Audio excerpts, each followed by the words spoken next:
नमस्कार, मैं नागमणि और आप देख रहे हैं गोड्डा न्यूज़। इस वक्त हम खड़े हैं झारखंड प्रदेश गोड्डा ज़िला सिमड़ा गांव में और यहां आ जाने की बड़ी ख़ास वजह है।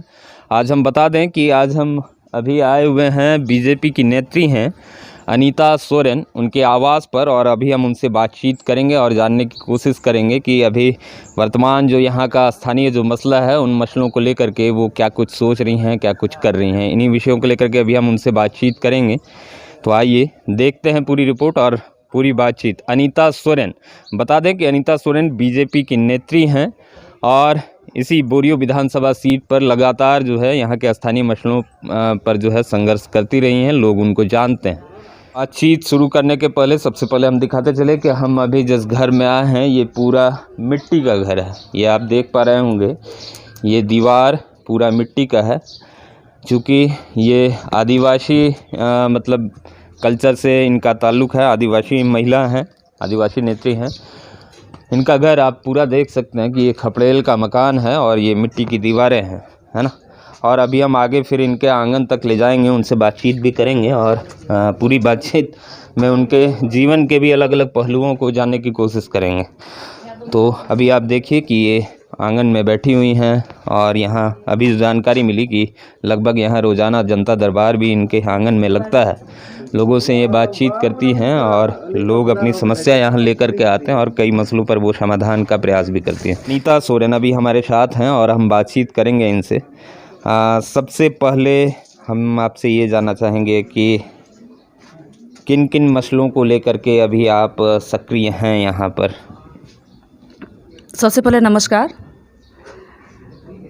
अभी सबसे जो सक्रिय मामला यहाँ पे है इस इलाके में ज़मीन से संबंधित जो मामला है, तो जैसे कि जानते हैं कि यहाँ पे बहुत गाँव का ज़मीन चला गया, 15 सालों के लिए चला गया, 15 साल का ही मुआवजा दिया गया। इसके बाद लगातार अभी तक चल रहा है, खदान चल रहा है, लेकिन मुआवजा तो दिया गया 15 साल का और ज़मीन अभी तक वापस नहीं किया है। तो सबसे गंभीर मसला तो यही है कि बिना पैसा, बिना वापस फिर से कंपनसेशन दिए अभी तक कोयला खदान चल रहा है। ये यहाँ का सबसे ज़मीनी और बहुत महत्वपूर्ण मसला है और ये हम आपको बता दें कि ये परियोजना क्षेत्र है, राजमहल परियोजना क्षेत्र है और ये गांव का नाम है सिमड़ा। सिमड़ा में इनका ये आवास है। आप एक बार फिर से देख लें, ये पूरा मिट्टी का मकान है ना। और यहीं इसी मकान के ठीक नज़दीक परियोजना की शुरुआत जो हुई थी, इसी गांव के बिल्कुल नज़दीक से शुरू हुई थी। तो अभी क्या हालात है, उन्हीं हालातों पे ये लगातार काम कर रही हैं। अक्सर इनको लोग अलग अलग घटना जब होती है तो वहाँ पर इनको ज़मीनी तौर पर देखा भी जाता है।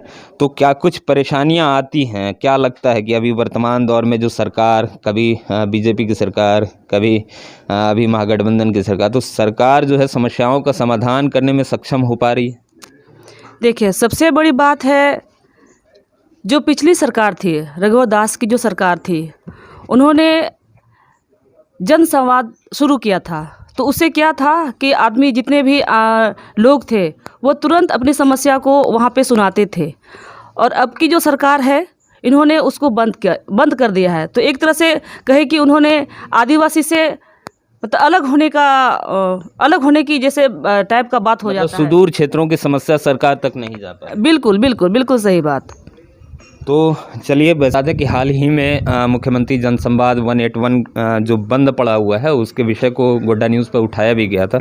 चलिए अब हम आगे आते हैं जो अभी सबसे बड़ा एक विषय है। अनीता जी से हम कहेंगे कि आप यहाँ नज़दीक आ जाइए। ये तस्वीर है यहाँ साथ में, आप हमारे पीछे देख पा रहे होंगे। नीचे नाम लिखा हुआ है ईश्वर सोरेन। ईश्वर सोरेन अनीता जी के पिताजी थे और बड़े ही ख़ास शख्सियत थे। तो अभी हम उनसे उनका परिचय भी इनके माध्यम से जानने की कोशिश करेंगे कि ईश्वर सोरेन कौन थे, उनकी क्या क्या उपलब्धियां रही। वैसे हम बता दें कि ईश्वर सोरेन एक सामाजिक कार्यकर्ता के तौर पर उनको इस क्षेत्र में जाना जाता था और सिर्फ इसी क्षेत्र में नहीं बल्कि पूरे संथाल परगना प्रमंडल जोन में जो है उनकी ख्याति रही लगातार, खासकर ईसीएल से संबंधित। तो खैर जो भी मसला है इनसे भी हम जानना चाहेंगे। बाबूजी थे आपके जी, और उन्हीं के नक्शे कदम पर आप चल रही हैं। बिल्कुल बिल्कुल। तो जब तक ये जीवित थे, इन्होंने बहुत सारे सामाजिक काम किए, खास करके ये जो परियोजना को लेकर के बहुत से जो प्रॉब्लम्स थे उन्होंने उजागर किए और काम भी किए, लेकिन दुख की बात है कि वो काम पूरा होने के पहले ही वो चले गए।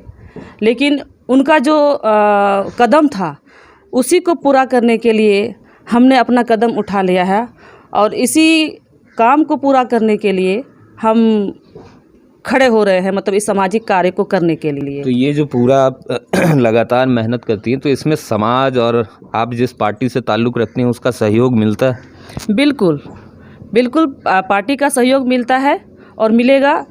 पार्टी का एक ये नियम है कि जब आप कार्यकर्ता अगर आप काम करते हैं तो आपके पीछे आपकी पार्टी खड़ी है, आपका जो भी सहयोग मिलेगा पार्टी से मिलेगा, लेकिन उसके लिए आपको मेहनत करना पड़ेगा। तो मेहनत के पीछे पार्टी खड़ी है। मेहनत करना पड़ेगा। तो चलिए, अनीता जी लगातार मेहनत भी करती हैं और अक्सर यहाँ हम लोग जो है सामाजिक मसले जब घटनाक्रम कुछ होता है तो इनको ज़मीनी तौर पे वहाँ पर देखते हैं। वैसे बता दें कि ईश्वर सोरेन खासकर ज़मीन संबंधित जो मसला होता था उसके वो अच्छे जानकार थे।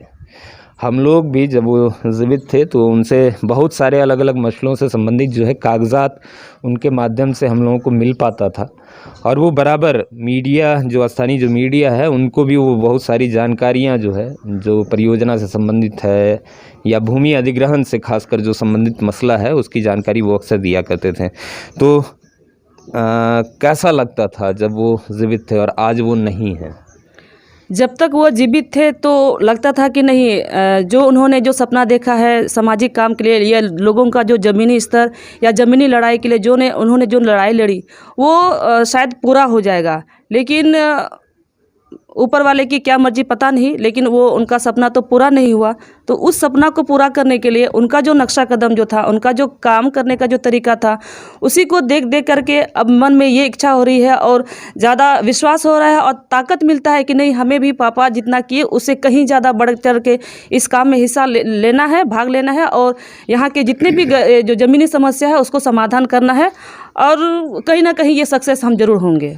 तो ये अनीता सोरेन और उनका पूरा परिवार और लगातार जो है सामाजिक सरोकार से जुड़े मसलों को ये लगातार उठा रही हैं। हालांकि इनका सरोकार राजनीतिक पार्टी से भी हैं, बीजेपी की नेत्री हैं, गोड्डा बीजेपी। हालांकि अगर हम विधानसभा की बात करें तो बोरियो विधानसभा सीट से इनका सरोकार है और इन फ्यूचर देखा जाए हो सकता है कि कभी इनको पार्टी अगर मौका दे तो फिर ये आगे कुछ कर सकती हैं। तो खैर आगे की रिपोर्ट्स में हम देखते रहेंगे इसी तरह से और भी गोड्डा ज़िले के अन्य भी मुद्दा पर खबरों को देखते रहिए गोड्डा न्यूज़।